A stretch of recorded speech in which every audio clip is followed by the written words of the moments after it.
Welcome to the Sports Machine with Brian and Dean. Wednesday, November 25th, recording in Dallas, Texas. On a short week this week, so come in early. College football pick six, NFL pick six is today. Of course, somebody's going to get really dope, and we're going to preview the Thanksgiving games, including the one in which we will be attending. And LSU has a head coach decision to make. Les Miles. Is it the right idea for them to go ahead and buy out his very expensive contract? I mean, if the boosters are willing to do it. But first, also in college football, the playoff rankings were released. Not as bad as it has been the last few weeks, in my opinion. I think they actually watched the games this time. You don't think they were watching the games before? Not with the when you think about the excuses that they was given the past couple of weeks for why certain teams wasn't here and wasn't there and why we had them in the spot that they had them. Yeah, somebody wasn't watching some games. They're very busy people. That's how I start. Okay. They were enjoying the great luxuries of Grapevine. I mean, at least 6 of them could have been watching the games and shared notes. Fill the other ones in. Can I copy off of you? Right. Stop being stingy. You know. Number 1 is Clemson. 2, Alabama. Those did not change. Moving up to number 3, jumping 4 spots. Oklahoma coming off of that big win against TCU, in which TCU actually made it close. I thought that might hurt Oklahoma, but they did give Oklahoma the credit for getting the win. Right. In Iowa, number 4. I do dispute Iowa. Even though they're undefeated? Yes. Because when I look at Michigan State on the outside, looking in, I'm like, Michigan defeated last year's champion. They also beat a very, very, very good Michigan team who at one point in time was in the top 10. Oh, they moved up to 10 in their college football playoff rankings. So they're a current top 10 team that they beat early on in the season, and they also beat the number 18, right, Ohio State. Right. So it's like, if we're going to continue to look at strength of schedule, Iowa should have stuck to number 5, and Michigan State should have jumped that spot to number 4. For me, that's a little hard because Iowa hasn't lost yet. I understand that, but once the thing is they said strength of schedule and eye test. Now, my whole deal with the whole strength of schedule is who gives them the numbers. You get what I'm saying? Like, when you look at like how do they grade the other teams, like strength of schedule? You know, like that's what I've always wondered. I never really brought it up, but I think this is a real good time to bring it up now because it's pretty much down to the end of the season. It's like, if you're a coach, who puts these numbers out there? Who says, well, their strength of schedule is 78 compared to this team's 49? Like, let's put that person or that team of people that puts out the strength of schedule's numbers, and let's bring them forward and start answering why and what criteria that they use to judge it on. Do you agree? I agree. Between the Iowa-Michigan State thing, they're going to play each other as long as Michigan State wins against Penn State. Right. Michigan State will win the East and the Big Ten, and Iowa's already clinched it, even Iowa is playing the team Michigan State lost to in Nebraska this week. Right. So that'll be kind of a common opponent. Right. In which Michigan State lost to in Iowa, which will be fun for next week's rankings, which will be irrelevant due to the fact they'll be playing each other. Right.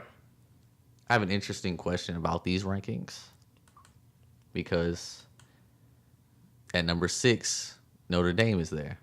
Notre Dame has been 4 this whole time. They fell back due to the fact that they only beat Boston College by 3 points. Right. I know you're kind of iffy on judging wins. Do you believe they deserve to drop back? That's the first part of my question. Did they deserve to drop back even though they won? No, I don't think they deserved it, but I don't think they deserved to fall back. But when you look at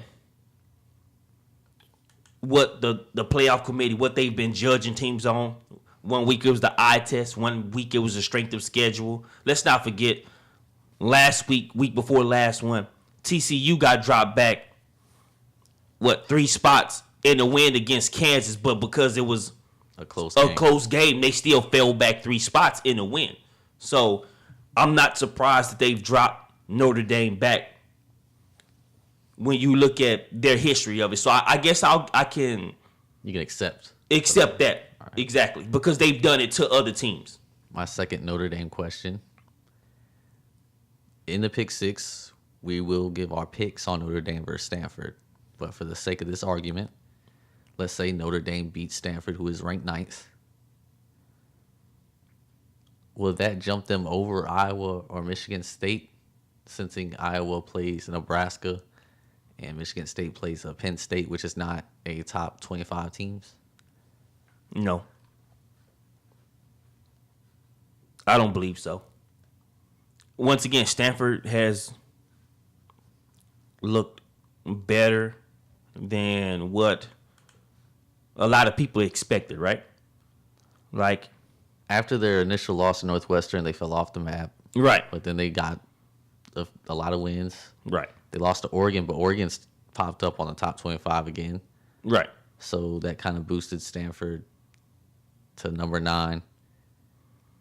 Do you think it's possible Stanford, if they beat Notre Dame, can somehow hop in the conversation? I don't think so. Not a 2-loss team. Like, that would be like, they would have some. Some questions there. Exactly. And I'm not going to say explaining. They would have to do some splaining.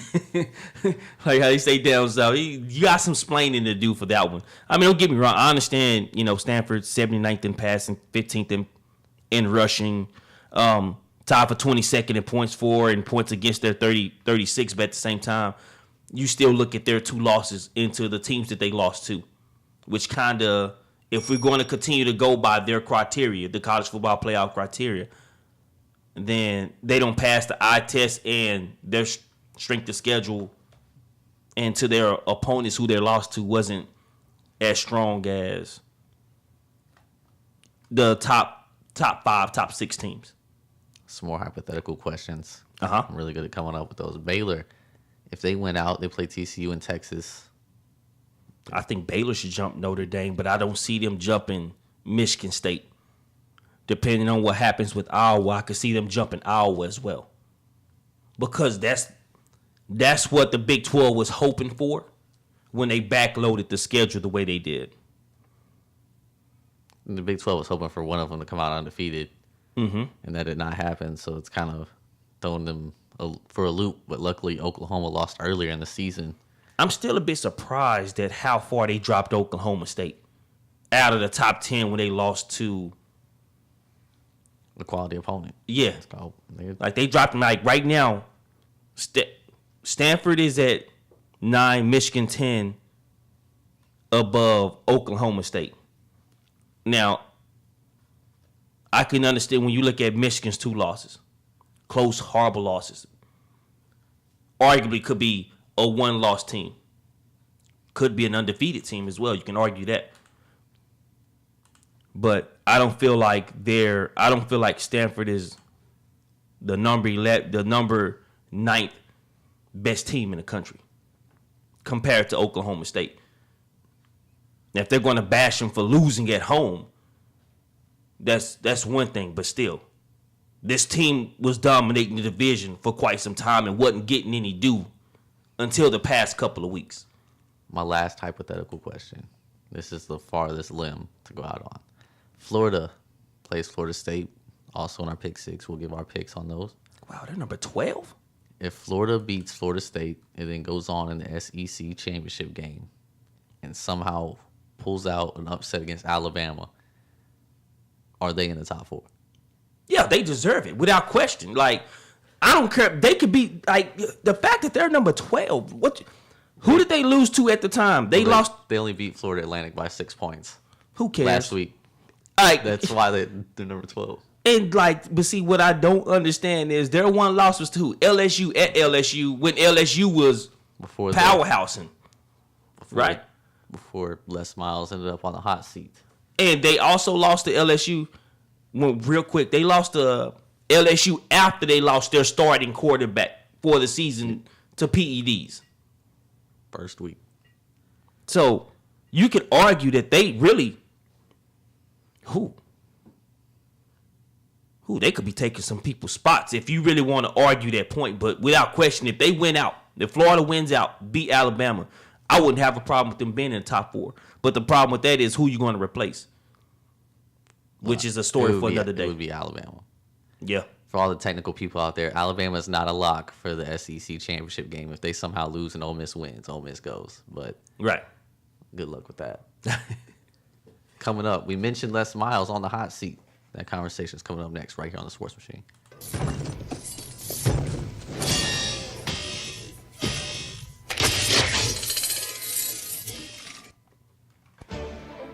is Brian Frank on the Sports Machine. It's time for your daily Sports Machine sports ticker. According to ESPN.com, St. Louis Rams wide receiver Stedman Bailey was shot in the head Tuesday night. He is in the hospital in critical but stable condition. The college football playoff rankings were released last night. The top 4 are number 1 Clemson, 2 Alabama, 3 Oklahoma, and 4 Iowa. In the NFL, it appears Denver Broncos quarterback Peyton Manning will miss at minimum the next 2 games after getting a second opinion on his injured left foot. The NBA scores from last night are as follows. The Grizzlies got an easy win over the Mavericks, 110-96. Paul George had the big night with 40 points, helping the Pacers get a 123-106 win over the Wizards. The Celtics struggled defensively in their loss to the Hawks, 121-97. The Clippers played a well-rounded game to get a victory against the Nuggets, 111-94. The Bulls won a low-scoring game against the Trailblazers, 93-88. And the Golden State Warriors made NBA history, moving to a record of 16-0 after blowing out the struggling Lakers, 111-77. Just discuss college football playoff ranking. Seemed pretty good this week. Most definitely. No huge outcross. No eye tests. LSU, who was once one of those teams in the top 4. At one point in time, they was number 2, number 3. Now looking abysmal because they just crowd the line all day. Right. Don't worry about the pass. Exactly. Just stop Leonard Fournette and you win. There's been a lot of discussion. Les Miles on the hot seat. Boosters have come out and said they are willing to pay the $15 to $20 million it would take to buy out his contract. Should LSU fire Les Miles during or after the season?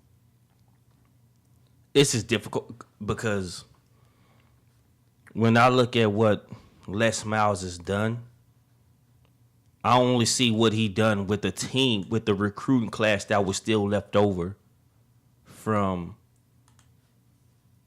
Nick Saban when he left. And once again, he's been pretty consistent. So I don't think he should. I mean, you look at Virginia Tech head coach who, for quite some time, he's had some bad seasons down there before he recently retired. I think over 30 years as a head coach there. I don't see why they would, but then I can understand why they would like to get a new voice in. I'm kind of curious because one of the things that's been stated about this hot seat debate, this is LSU. Mm-hmm. We expect national championships. Exactly. Can I ask why they expect national championships? Because they're LSU. They play in the SEC. Because they're LSU? That's the answer? Yeah. I'm not just huge in LSU's history. I'm really not. Right. How many national championships do they have in football? I'm about to look this up. Okay. I had the opportunity to watch a show this morning, Mike and Mike in the Morning. They had Booker McFarland on there, who is a former LSU defensive player. And what he said was, some of the things that he said why he was for them giving up, for them letting Les Miles go, buying him out his contract, letting him go and finding someone else, was because of the fact that sometimes after a coach has been there so long, you kind of want a new voice. A lot of it stems from the fact that Nick Saban was once at LSU winning SEC titles and bringing, like I said, for being it off in the championship run and things like that. So the fact of the matter is they can't beat one school with the former head coach, and LSU boosters and fans are a bit tired of that. Nick Saban has owned LSU since he's been back there. 5 straight wins. 5 straight. And like you said before, who created the blueprint for stopping LSU this year? Alabama. By doing what, you said? Crowding the line, 8 men in the box, and making somebody else besides Leonard Fournette beat you. College football and NFL is the same. Copycat league. Until you find another way to beat a team, another team will continue to use that same recipe for success against you. I'm looking at the history. Uh-huh. Nick Saban left in 2004. Right. LSU has 3 national championships, one in 1958, so we're just going to go ahead and throw that out. Right. In 2003, Nick Saban led LSU. They didn't get their next one until 2007. And I think they won it against Ohio State. Right. By 10 points. And then in 2011, people may forget, but they did make the national championship game against Alabama, in which they lost 21-0. Right. I'm not saying he's Nick Saban, but to say that all his success came from Nick Saban is a little outlandish to me. Right.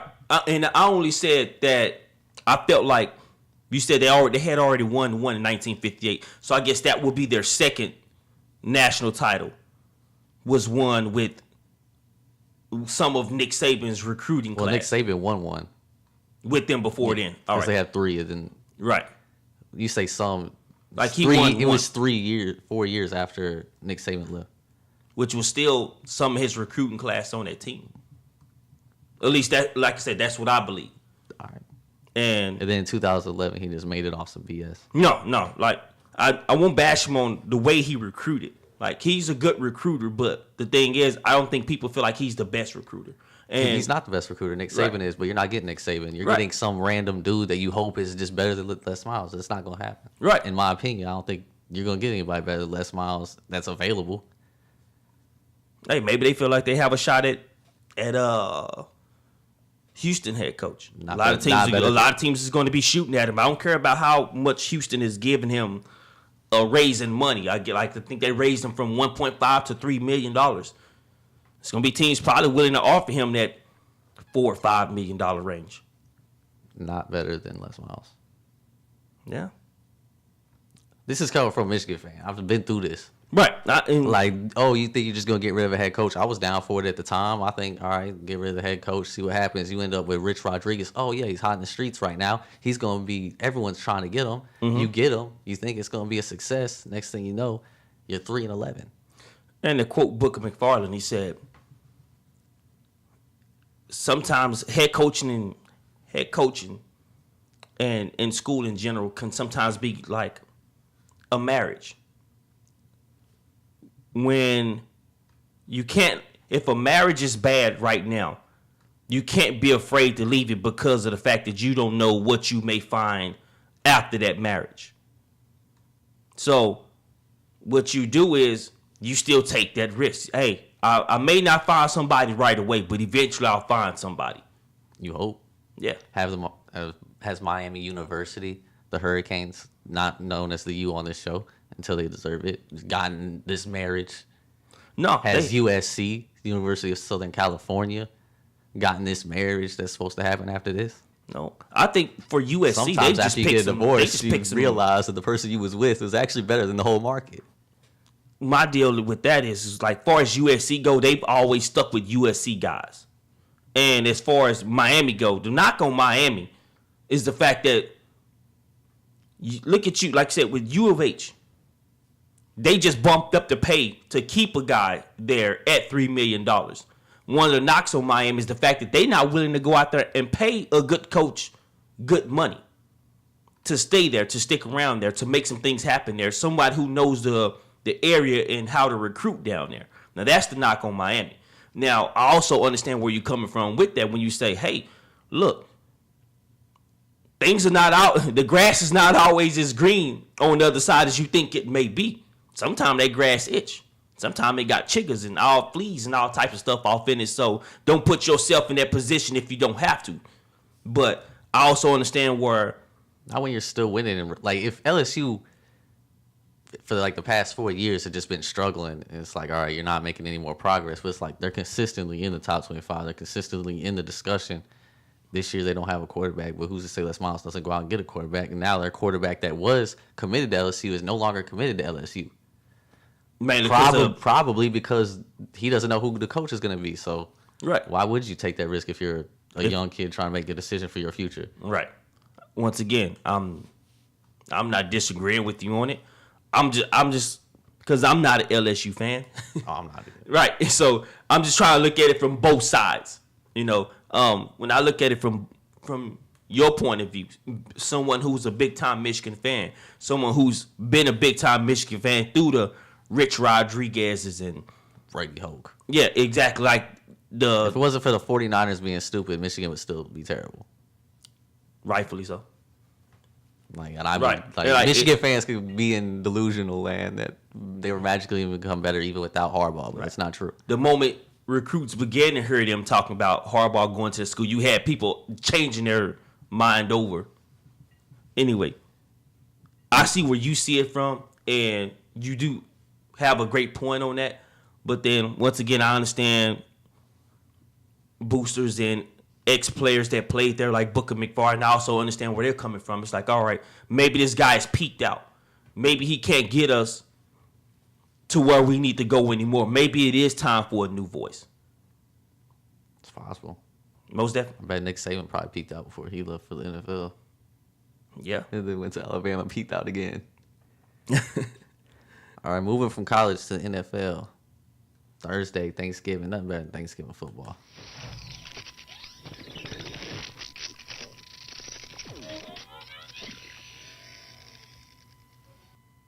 Went over the college football playoff rankings and the LSU head coach debate right here on the Sports Machine. Thanksgiving's coming up tomorrow. Two really good games and then one mediocre. Maybe it's because I'm a Bears fan. I think it's going to be a good game. We'll save the game we're going to for last. Let's just start with the easiest one to talk about because it's mediocre. Eagles and Lions. We'll go there first. For me, I'm going to go full-blown fan here. Dallas Cowboys. I need Detroit to just do me a favor and just beat this team. Like, I don't care how you beat them, just beat them. Is there anything in your head that makes you think the Lions are just gonna come away with this win? I have hope. The Lions aren't just terrible, right? They're not a terrible 3-17. For whatever reason, they just didn't put it. Just you look at what this team accomplished last year, and then you look at they still have the same team. And it's like, what happened in between? What, January and now? Like, what happened? I understand, Calvin Johnson's been hurt. They lost a few guys. But for them to, at one point in time, be 0 for nothing, like 0 for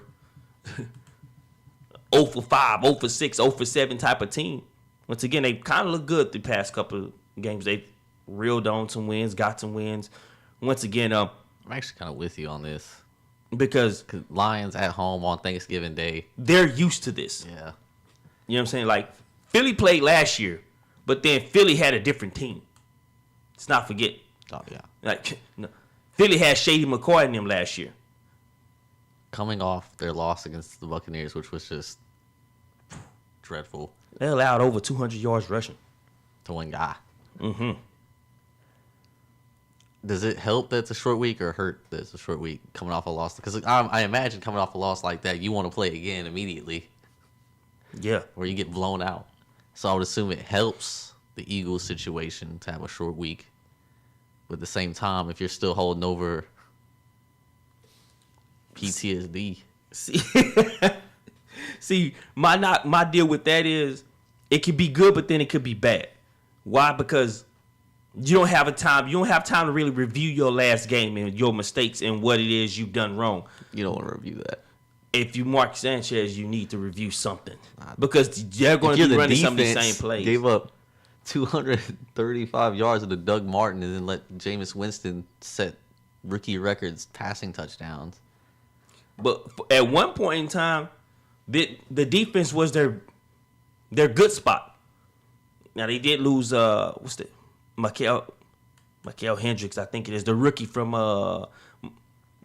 Texas, who was their play call. They did lose him in the Cowboys game, but at the same time, when I look at the fact that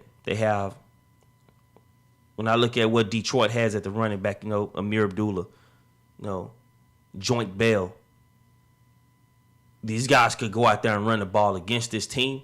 But the problem is if your defense is going to be on the field all game long, of course they're going to allow 5 touchdowns. Let's be for real. Matthew Stafford can get hot at like times. It happens all the time. Yeah. It's a record for a reason. Yeah. But see, with the Philadelphia Eagles and with turnover happy Mark Sanchez, they can put up, Matthew Stafford and that offense can put up those same kind of numbers. Once again, I'm going with Detroit for the win. I need them to get the win. I don't care if it's a 10-9 win. Just get the win. I have Detroit, but I'm not going homer on it. I just think Detroit can win. Going to that night game on Thanksgiving, the Bears, who have played decent recently, going into Green Bay, play the Packers, who was on a 3-game losing streak, snapped it, and looked really well against the Vikings. Team Tank, Green Bay, come through. I don't care.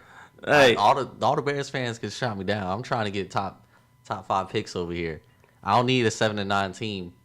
I need a 4-12. At one point in time, I thought about that Team Tank until Romo came back. I still think the Cowboys should do it.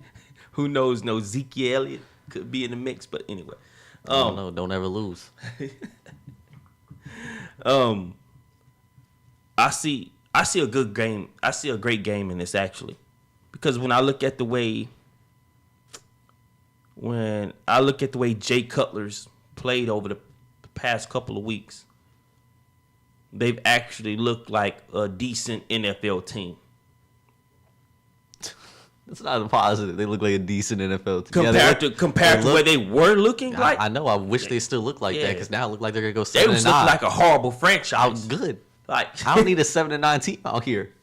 They were looking like just a horrible 2-win type of team, and they go from looking like a 2-win team to getting the 4 wins and becoming a decent team. Nothing better than being decent. Once again, I still think Green Bay will win this game due to the fact they're playing at home. I don't think it has to do with home or away. I think Green Bay is just a better team. Yeah, Green Bay. Well, that could be up for debate. That's really. Green Bay is not a better team than Chicago. Over the past couple of weeks, they haven't looked like a stellar team. The Vikings look like a stellar team, and then they play Green Bay and realize that sometimes you got to relax. No, man. No. But I can't even argue with that because they did. They went into Minnesota and handled Minnesota. Once again, I'm just looking for a good game that night. I think it'll probably end up being a closer game than many think it'll be, unfortunately. Right, because let's not forget, Green Bay has trouble stopping the run. Now, they did stuff Adrian Peterson Sunday and tried to make some other guys beat them, but this is a team who, if their wide receiver play, Alshon Jeffrey plays, and a few other guys come out to play, can put up some points as well. But I have Green Bay winning it 21-17. I have Green Bay winning. Moving on to the game we're attending. Yes. Carolina Panthers come to Dallas, play the Cowboys. Undefeated Carolina Panthers. Hyped up to see Cam Newton play. I'm hyped up to see Tony Romo take their O away. Why? Because Tony Romo's 3-0. Someone's O got to go in this game. Somebody's O got to go. And it's the Panthers O. There will be no dabbing in Dallas. There will be dabbing. There will not be Terrence no dabbing Williams, from Cam Newton in Terrence Dallas. Williams hit the dab. Does he do it against the Panthers if he scores? No. I would. Right towards the sideline. Right towards Carolina's sideline. Then I would send an angry tweet out to T. Will during the game. Angry letter? Do not. Can I write a letter to him? Do not. Let's not wake up a sleeping giant. Like, they're not used to playing. They're not sleeping On giant Thursday. anymore. They're full blown away. They're 10-0. We want them to come in have. They're full Attack on Titan mode right now. Just tearing through the walls. Yeah. But they get down here to Dallas. Once again, I stated, when the Cowboys got Romo back, there is no team that they should fear. I agree with that. I think it's going to be a close game. Right. I think Carolina comes out on top more because of how good their defense is. Yeah. But I think the Cowboys will do to their defense what they did to Seattle last year. Just keep them on the field for long drives. Just keep them on the field, long drives, pound the run game, and eventually break them down. It's funny, Cam Newton does the same thing. It's hard for Cam Newton to get out there and perform and have basically our offense keeping their defense on the field work both ways. With the Cowboys keep their defense on the field, tire them out, but it doesn't allow the Carolina Panthers offense to get into any type of rhythm. I think they'll probably go both ways. Both teams will have long drives, runs. I got the Cowboys winning this game. That's an period. That's obvious. I think my Cowboys is going to put up 24 points on this stellar Carolina Panthers defense. Got the Cowboys winning this by 10. 24-14. Them boys. I have Carolina Panthers beating the Cowboys 27-14. Tony Romo throws 2 interceptions. Good luck. I'm not saying that to you. I'm saying that to the Carolina Panthers. That was supposed to be my, taking voice, Hopefully Tony Romo doesn't get taken from you. Hey, dude, let's not wish that kind of stuff. Let's not wish that kind of stuff, I wasn't man. wishing. Football here in Dallas actually got fun as of Sunday. It's been missing for quite some time. I know. Like, it's been missing for 7 games. It was missing. The Cowboy season took a hiatus. It was on hiatus for a while. Took a break. If Romo goes down, I'm pretty sure the Texans will give up Brandon Weeden. No. Coming up, They keep stinking Weeden. going to college football, our pick 6 right here on the Sports Machine.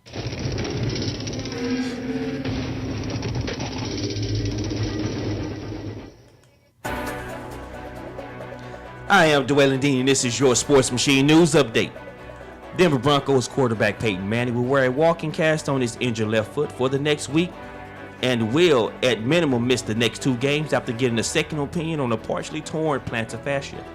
Manning has to wear a cast for the next week, and after the cast is removed, begin the next round of treatment. Seattle Seahawks running back Marshawn Lynch needs a couple of weeks to see how he does and to see if he can recover from his abdominal injury, a source told ESPN NFL insider Adam Schefter. Lynch suffered the injury in practice before the Seahawks' Week 10 game against the Arizona Cardinals.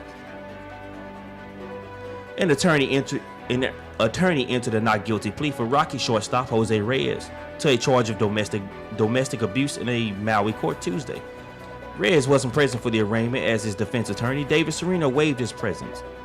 Reyes was arrested after an argument with his wife that police said turned physical in a Hawaiian resort on October 31st. The next court date is a January 14th pre-trial hearing. As part of a new policy that was communicated to its membership weeks ago, the PGA Tour is prohibiting players from competing in golf-related daily fantasy sports contests that have an entry fee and monetary payouts. Players are also prohibited from signing endorsement contracts with the daily fantasy sports companies.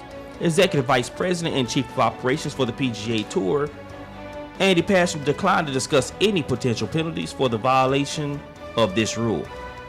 This was your Sports Machine News Update. I am DeWaylen Dean, Sports Machine. Went over the college football playoff rankings being released. Les Miles on the hot seat and Thanksgiving game preview. Due to the short week, we are already hitting the pick six early on in the week, which does give us opportunity to talk about a Friday game. Leading off in the college pick six, we have Navy, who's having a really good season, and Houston, who is also having a really good season. Until they suffered their first loss. Last week at UConn. 4 turnovers, which in the ultimate team game, if you able to pull out a win with 4 turnovers, usually that's a horrible team that you played, or you're very extremely lucky to get away with a win with 4 turnovers. But if you turn the ball over, it's a known fact you will lose in any sport. I have Houston winning this game. And to advance to play, who was that? Temple. Off in the, I think they call it ACC. Yep. Championship. I have Navy winning. Keenan Reynolds is a beast. And I believe they're going to run the ball on Houston, keep Houston's offense off the field. It's possible. It's kind of the way Navy plays it. Mm-hmm. On the road is a little worrisome, but I believe in Navy. And they're undefeated in the conference for a reason. This would have been a great game had both teams Yes, been undefeated. That would have been. It might have changed my pick maybe. Mm-hmm. After watching the UConn game, Yeah. it was easy to jump off that shit. It was a stinker, but then it didn't help when the quarterback at that time basically was having trouble getting the ball down the field for, his injured throwing hand. Moving on. Big 12, Baylor, TCU. TCU almost came back against OU. Mm-hmm. So don't sleep on TCU just all the way. Right. And it's at TCU at that. Trayvon Boykin is still iffy for this game.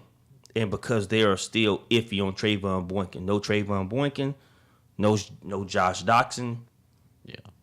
I don't think either one of us can do that. Exactly. Like, both of those players at one point in time was in the Heisman Trophy chase. I'm talking top 4 at one point in time. And you want to tell me that neither one of these players are going to be playing in a game that is crucial to a Baylor team who's still in the hunt? I just don't see that happen. I see Baylor going in and just doing what Baylor do. I see Baylor putting up points, putting up big numbers on offense, and it's no question that TCU's offense was its defense for quite some time. TCU's defense had its moments where it can get some stops, but we all know TCU's defense can give up the big plays. And I don't know when those were. I don't know when those moments where they could get stops was, but they was getting stops when they turned around and when they went up and made the game close at Oklahoma last week. They was getting some stops. AKA Baker Mayfield got a concussion. That's what happened. Baker Mayfield stays in the game, not close. I got Baylor winning this, and once again, it sucks because I've been on TCU's bandwagon for quite some time. Injuries, the whole season. So injuries got TCU. I also have Baylor. Mm-hmm. Pac-12, Notre Dame, Stanford. Stanford really needs a win. Notre Dame has to get the win to get the top 4 and just have a chance. Hope the Big 12 gets screwed again, kind of. Mm-hmm. For me, I'm just straight. I'm going with Stanford this game just because I want to see what the selection committee do. What that top 5, top 6 is going to look like if Notre Dame loses. Oh, there's Notre Dame loses. They're completely out. But I want to see what teams move up in. I'm intrigued by what is going to look like next week. after some of these games that happen this weekend. Because after every team that has a conference championship game will be playing the conference championship games except for the Big 12.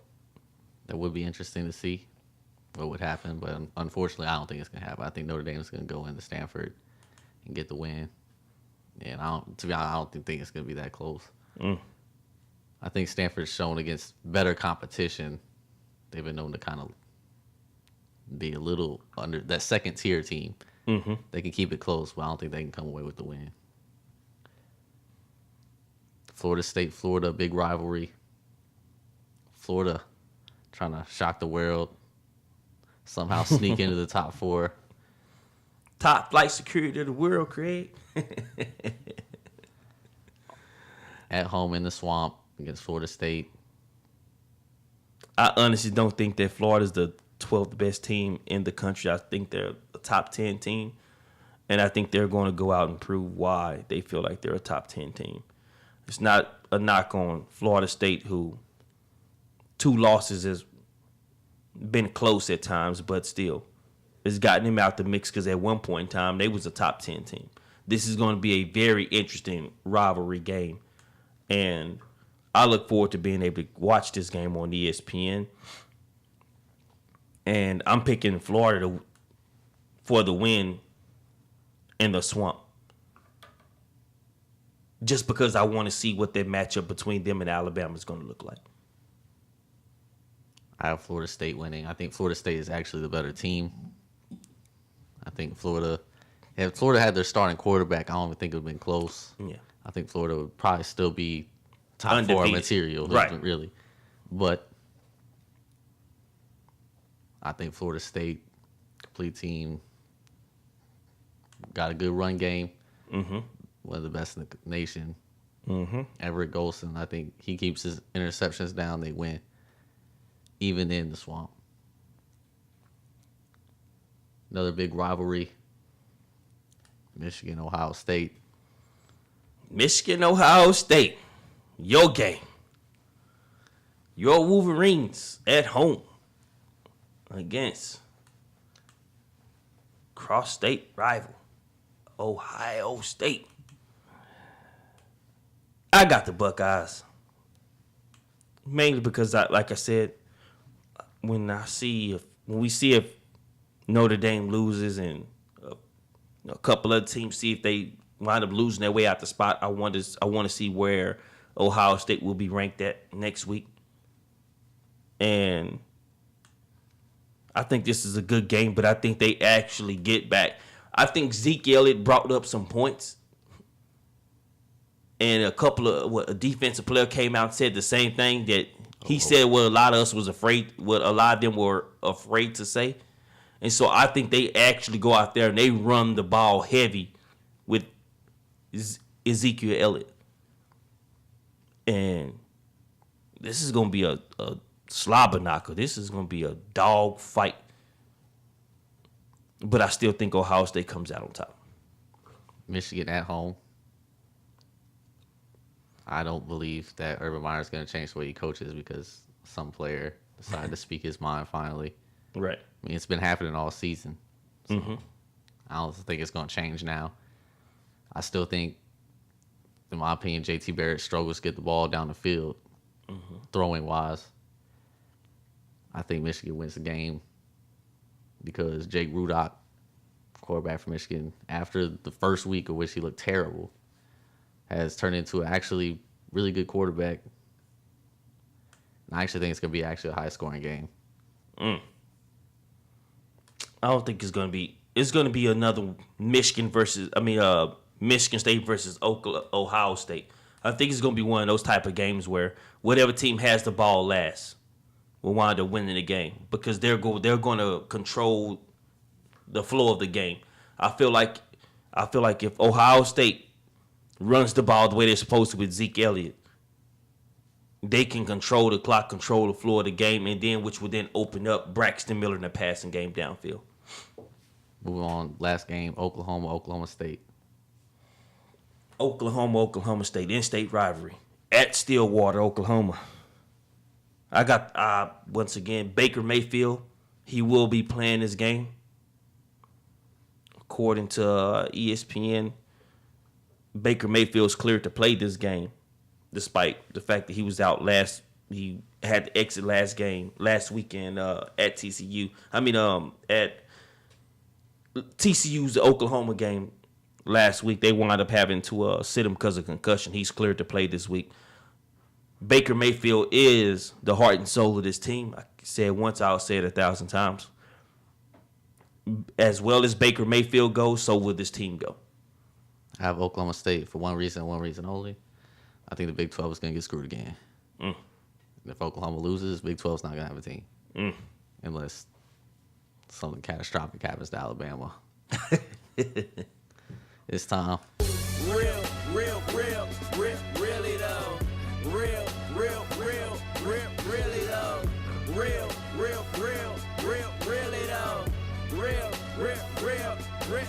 though. Things in sports that just make you say, really though? You want to go first? I got you. All right. I'm going to make this real quick.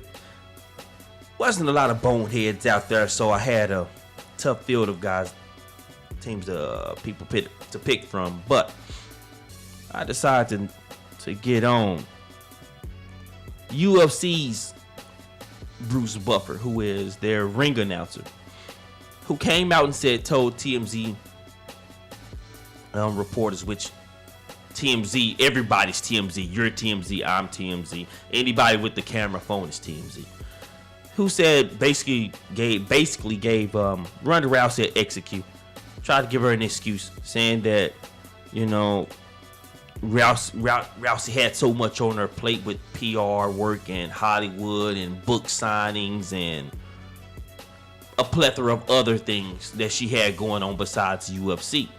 So I say to him, once again, she was the fighter. She had the option of saying, hey, during training camp, I'm not going to go on set with ESPN. I'm not going to go on set to do this, or I'll promote the fight the way sometimes they do off in boxing. Hey, come watch me train. Come do this, come do that. Talk to me while I'm at training camp.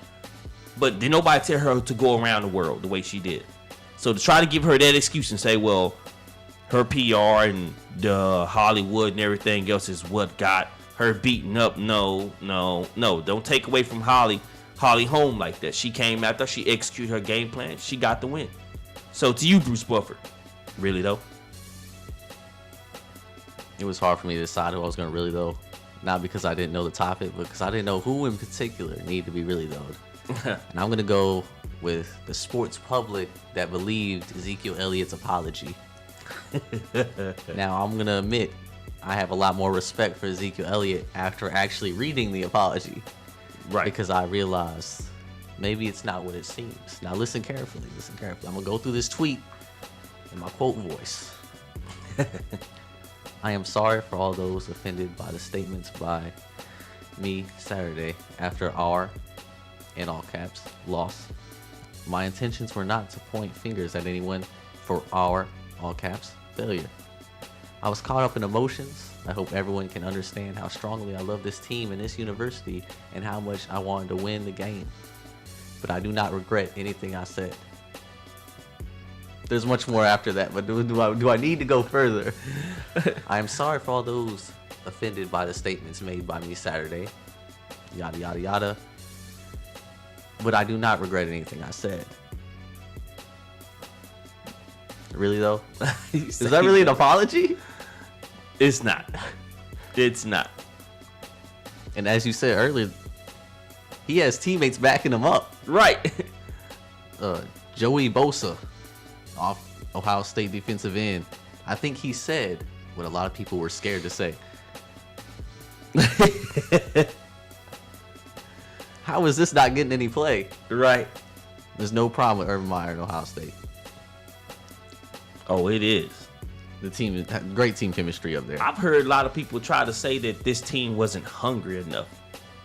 Like, well, this team, they're not hungry enough. Like, they're by themselves. But it's like, well, technically, it's Urban Meyer's fault for running around with the quarterback controversy. all season long. In and out, this guy in, this guy out. Should have just named a straight starter and rolled with him. I know who's hungry. That's Ezekiel Elliott. And he's not getting fed. Exactly. He's about to be on a commercial for 2 cents a day.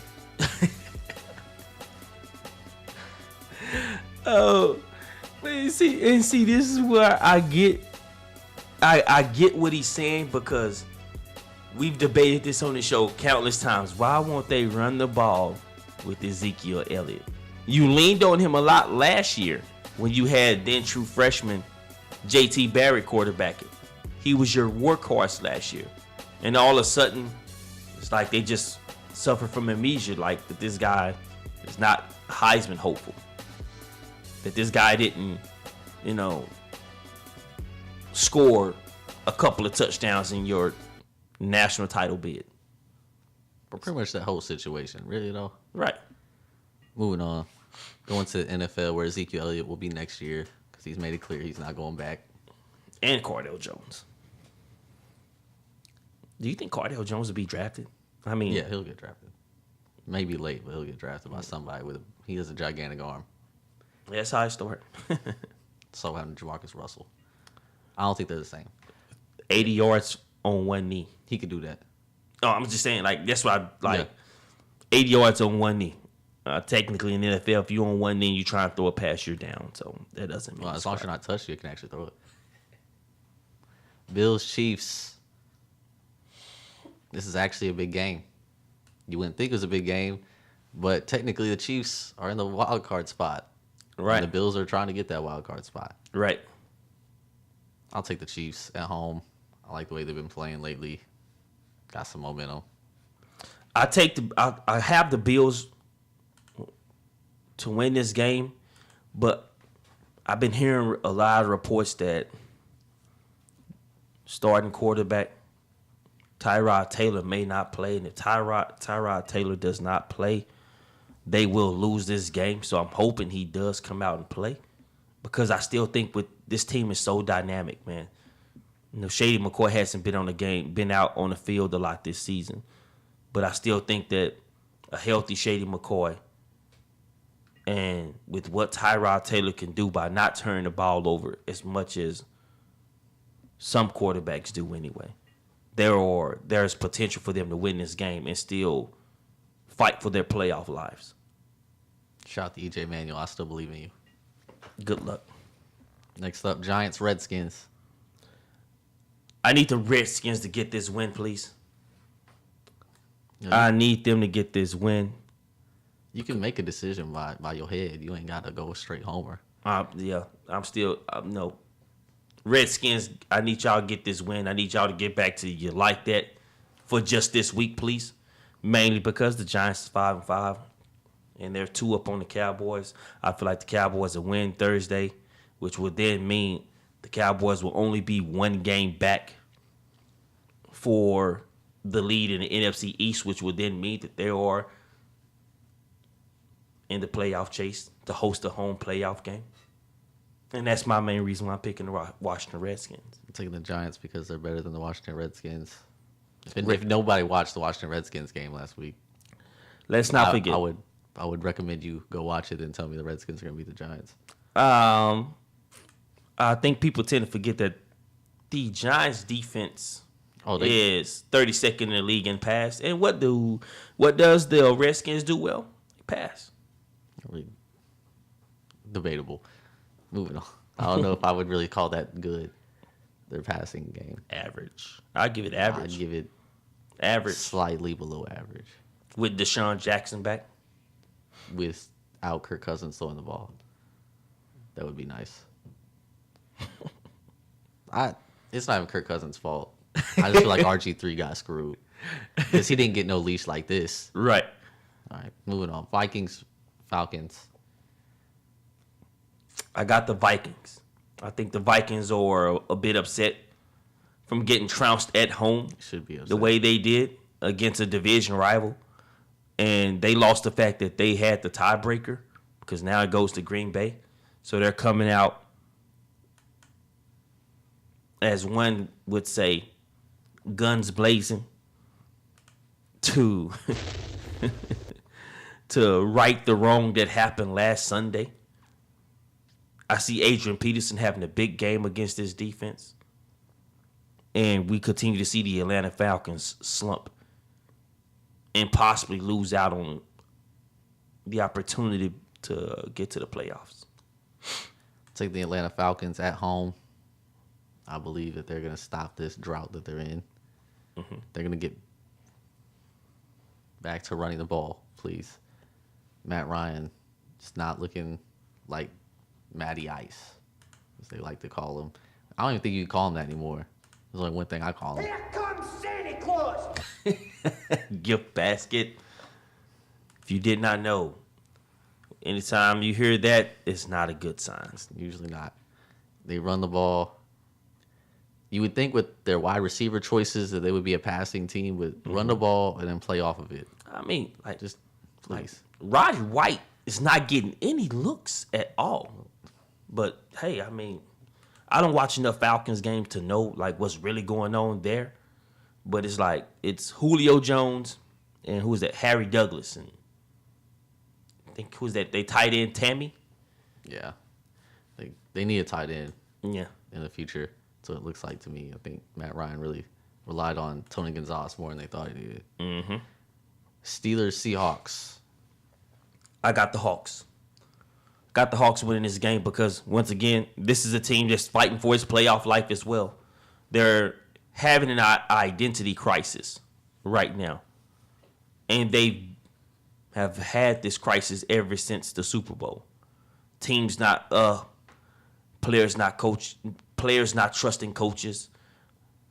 They've lost some key coaches to other teams.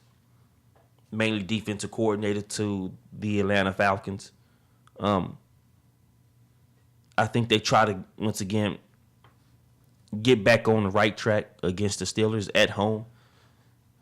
This team is, at times, have been, once upon a time, it was difficult to get a win against the Seahawks at the Seahawks. With the 12th man, it was difficult, but it hasn't looked that way this season. That's once upon a time. That's fairy tale stuff now. Yeah, yeah. What you done for me lately? I stated previously, way earlier in the season, that the Legion of Boom was done. And I believe that. I think Steelers go in there. I think Ben Roethlisberger, Antonio Brown versus Richard Sherman is the only reason I want to watch the game. Because you know Sherman's going to follow them the whole game. So this is going to be a very interesting matchup. But the Steelers don't just rely on Antonio Brown anymore. Right. With Ben Roethlisberger and D'Angelo Williams, no slouch at running back. Right. I'll take the Steelers, and I think Russell Wilson gets sacked 10 times. It's possible. It's possible. Slightly over-exaggerating. He's been. You gonna have them breaking the record in the game? 10 sacks. Good God. You gonna have Seattle hating Sierra if he gets sacked 10 times. They like he didn't get sacked 10 times until he got with you. Seattle will not be welcome nowhere near Seattle for quite some time until she dumps him or he dumps her. You're gonna be seeing ghosts in his future. That's how I start. Buccaneers at Colts. Another game you wouldn't think is interesting until you realize that the Colts are leading the AFC South barely. And the Buccaneers, if the Falcons somehow lose, the Buccaneers are right there, Right. for that wild card spot. Right. The fact that Andrew Luck isn't playing is what led me to the Colts. Seriously. Here comes Santa Claus. Oh, you said he's not coming. Oh, Yeah, my he's bad. not. Okay. Yeah, he's Never not. mind. Yeah, he's not coming into town. So therefore, I picked the Colts based off the fact that they have to say he's a veteran, a well-seasoned, they have a well-seasoned quarterback 2 decades in the game. getting ready to play for this team with a bunch of other well-seasoned veteran players on this team. I'll go with the less seasoned Jameis Winston, who's been playing extremely well since that his Santa Claus act earlier in the season. Right. He's cut it down. Besides against the Cowboys, No picks. I like Jameis Winston. I like the way he's playing. Doug Martin went off last week.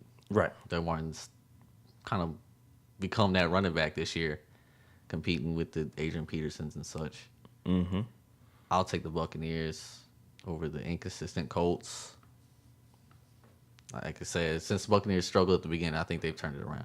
Right. Last game, Patriots, Broncos, Brock Osweiler. Can he pull off the upset?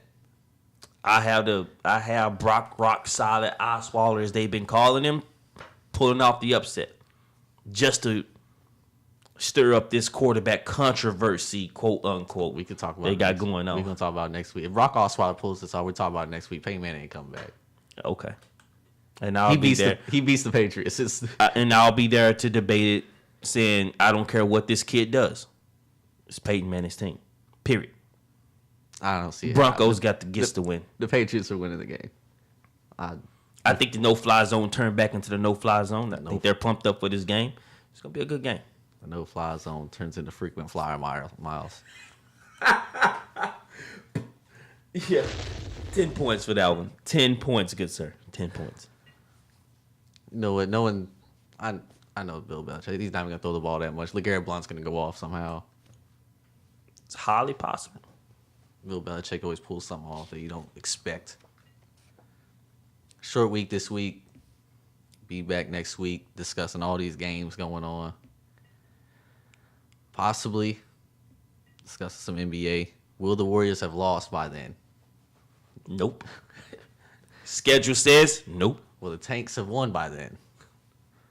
It's possible. All that coming up next week right here on the Sports Machine. Happy Thanksgiving and peace out.